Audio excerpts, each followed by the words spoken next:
Sabias que a máquina de costura doméstica também costura o ponto de choleio, ou como se diz no Brasil, o ponto overlock? Eu vou mostrar-te.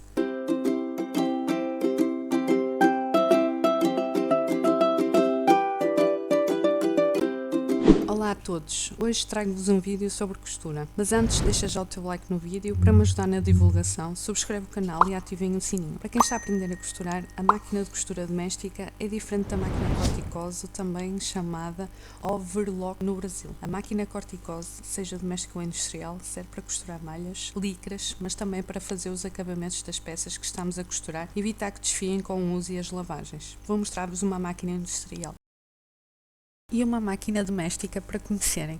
Esse acabamento trata-se do ponto de choleio, ou também chamado de ponto overlock no Brasil. Em poucas palavras, é um ponto em zigue-zague feito na borda do tecido ou malha para evitar que desfiem. Posso dizer chulear as bordas do tecido, por exemplo. Normalmente, este ponto costuma ficar a par da costura normal de união dos tecidos, ou seja, naquela margem de costura. Mas caso ainda não tenham aprendido, não é obrigatório comprar uma máquina corticose para fazer estes acabamentos, nem para costurar malhas e licras. A nossa máquina de costura doméstica consegue fazer esses acabamentos e até costurar malhas e licras, com alguns acessórios e alterações, mas depois eu explico um dia. E porquê é que eu estou a dizer isto? Porque hoje vamos falar sobre como costurar o ponto de choleio na vossa máquina.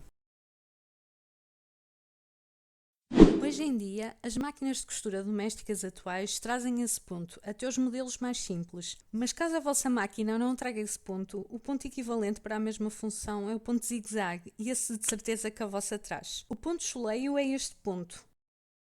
Conforme os pontos da vossa máquina, há outros pontos que podem servir como pontos de choleio, como por exemplo este aqui. O ponto de choleio podem ser os seguintes pontos que eu vos vou mostrar. Aqui na minha máquina temos vários. Podemos ter este ponto, podemos ter este ponto, podemos ter também este ponto, este ponto. Este não é tão comum, mas o que é mais parecido com as roupas que nós vemos e que são feitas industrialmente é este ponto aqui. Como é que funciona então o ponto de choleio? O ponto então que eu vou utilizar é o E do S2 e aqui na minha máquina como é que eu programo? Vou selecionar então aqui o S2 então, e é o ponto E. Por isso, aqui embaixo eu vou selecionar o ponto E. Aqui está, o ponto E. Ela então já fica programada para este ponto. No calcador, tenho aqui uma ranhura. A borda do tecido deve ficar no centro do calcador. É a única diferença de costurar o tecido e de fazer o acabamento. O calcador pode ser transparente e pode ver-se. Ter um risquinho no meio ou um espaço no meio, é por aí que devemos guiar-nos. Assim, a agulha irá entrar no tecido do lado esquerdo e sair do lado direito. É assim que é costurado este ponto. Não é obrigatório dar retrocesso.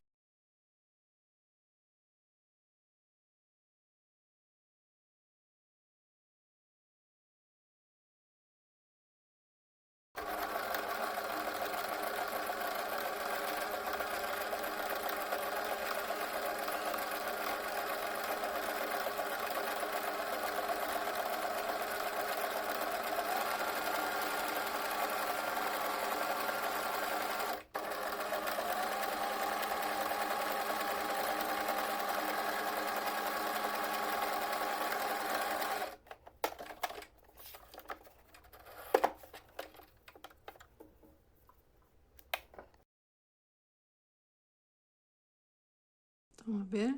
Fica assim mesmo na borda. E normalmente outra costura costuma ficar por aqui. O zigue-zague vai ficar muito semelhante.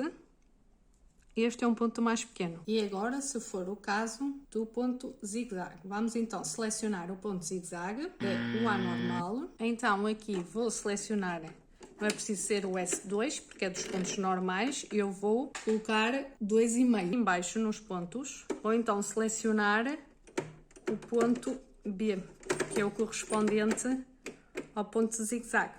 Depois de estar selecionado, eu vou então com novo tecido, vou costurar normalmente para vocês verem como é que fica.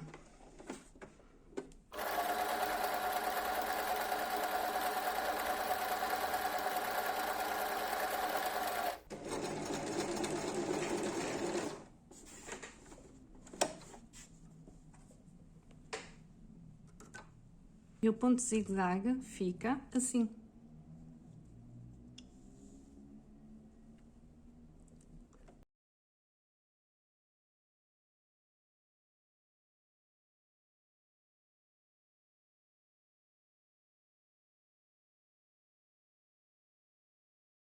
Espero que tenham gostado do vídeo e que vos seja útil. Contem-me em comentários sobre o que acharam do vídeo. Por favor, partilhem o vídeo nas vossas redes sociais para ajudar na sua divulgação. Não se esqueçam de deixar o vosso like para quem ainda não deixou. Subscrevam o canal e ativem o sininho para não perderem nenhum vídeo como este. Passem no blog onde deixo mais dicas como estas e sigam-me no Instagram e no Facebook. Até ao próximo vídeo. Tchau!